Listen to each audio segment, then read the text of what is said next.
J.R. Ewing, Sue Ellen, Miss Ellie, South Fork Ranch. What do those names mean to you?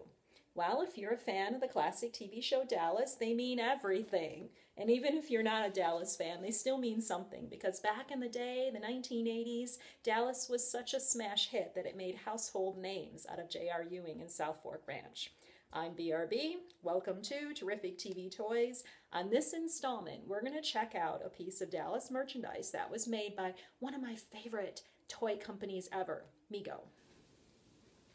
We are going to rock your world with something different today. How often do you see a card game celebrating a 1980s primetime television soap?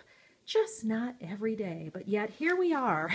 The Dallas card game produced by Mego Corporation in 1980. And Mego also, by the way, had produced a set of prototype figures. Of course, Mego was so well known in that era, the 70s and 80s, for producing the 8-inch action figures, or dolls as you might call them, that had cloth costumes of many superheroes and TV shows and things like that.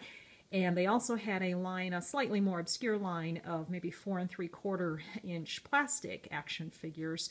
And they did a prototype set for Dallas, but it was not released. Oh boy, we would have loved those. But anyhow, so they did do this piece of Dallas merchandise, which is a wonderful thing. I purchased this on eBay around about 2000, 2001.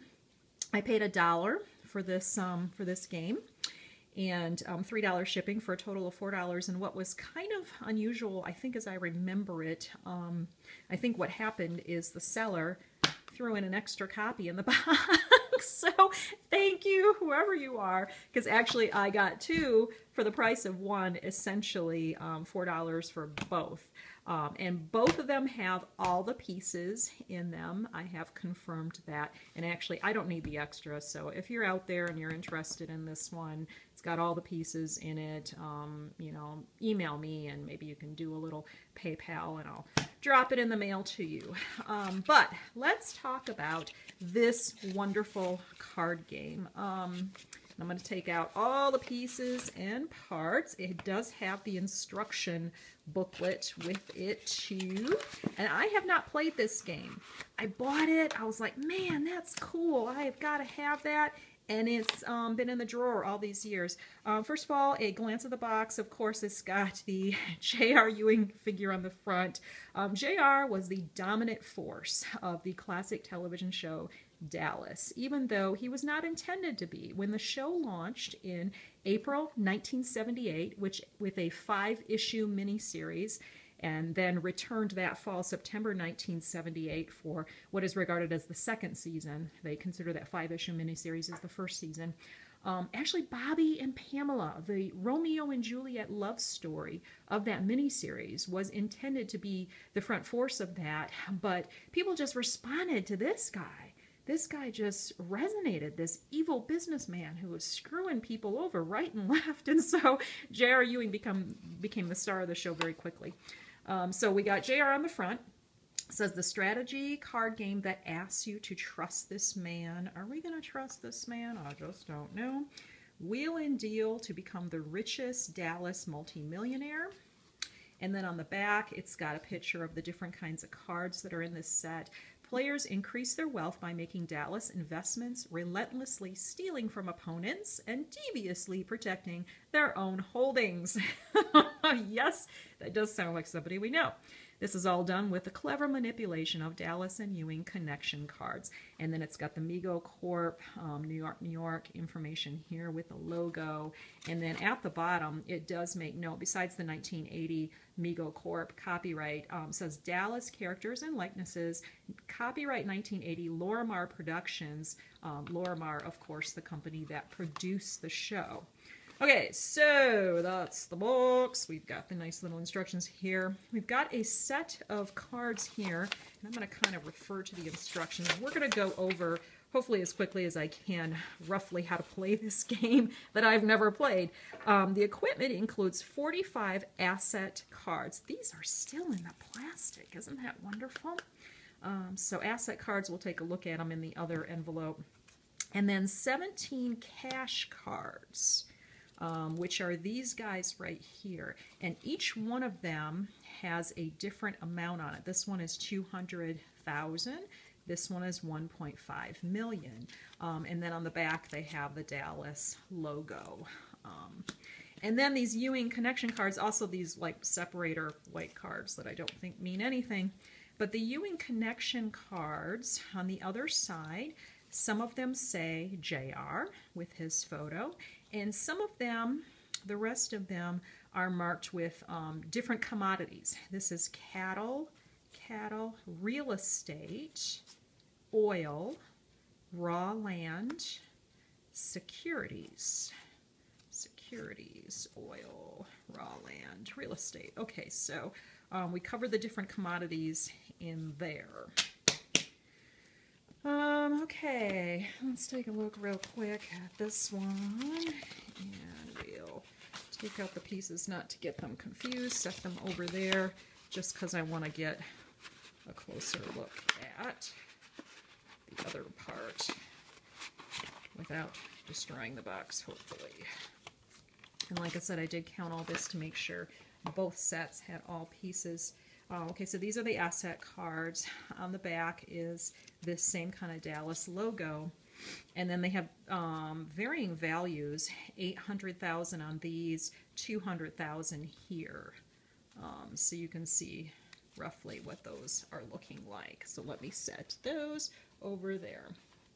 All right, so the object of this game is to be the first to accumulate $20 million in holdings of assets and or cash. This is done by building your holdings with investments and Ewing family connections, relentlessly stealing from your opponents and deviously protecting their holdings, as it said on the card box. The 45 asset cards and the 17 cash cards represent the Dallas deck of cards.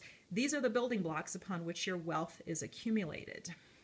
Okay, so it explains what's in the different asset cards as we saw, and the commodities, each of the 5 commodities within the asset group. There are 9 cards with the following values, and it lists those out. Cash cards represent cold hard cash. The assigned values of the 17 cash cards are broken down as follows: 4 at 200K, 4 at 300K, and so on. It explains those. And then it shows the 13 Ewing connection cards, 2 in oil, 2 in real estate, 2 in raw land, 2 in cattle, 2 in securities, and 3 JR cards. Okay, before you begin wheeling, dealing, and of course stealing, the 45 asset cards and 17 cash cards are shuffled together to form the Dallas deck. So that's these two are shuffled together to form the deck. The 13 Ewing connection cards are shuffled to form a separate deck.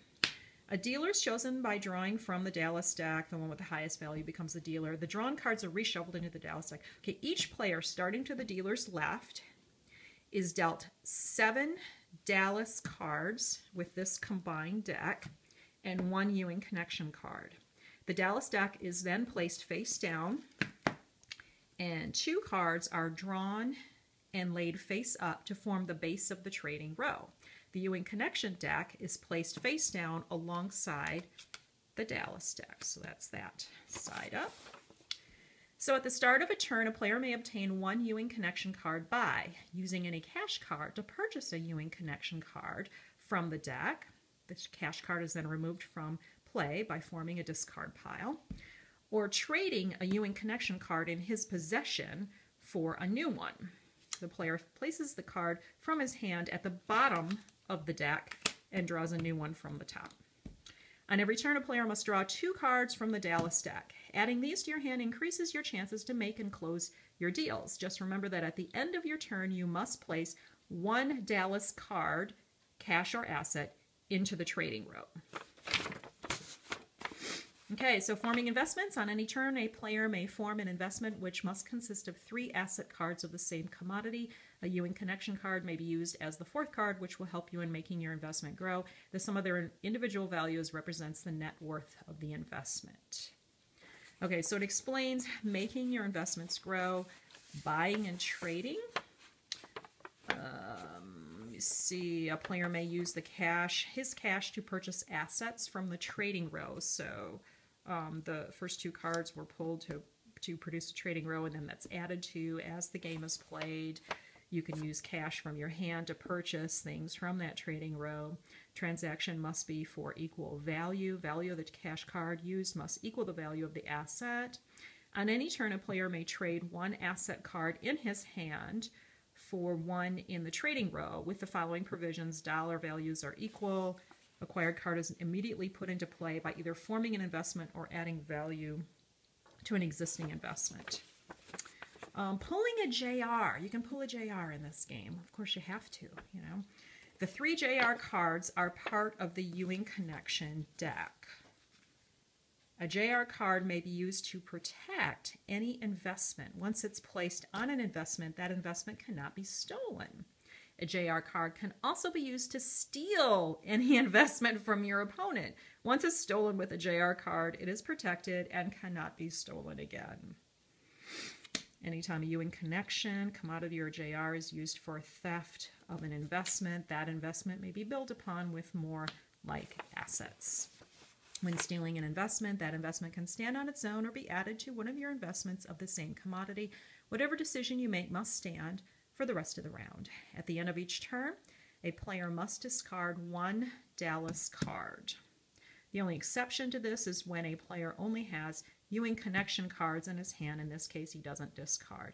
When a player uses his last card, either by discarding or by wheeling, dealing, or stealing, he has gone out and the round is over.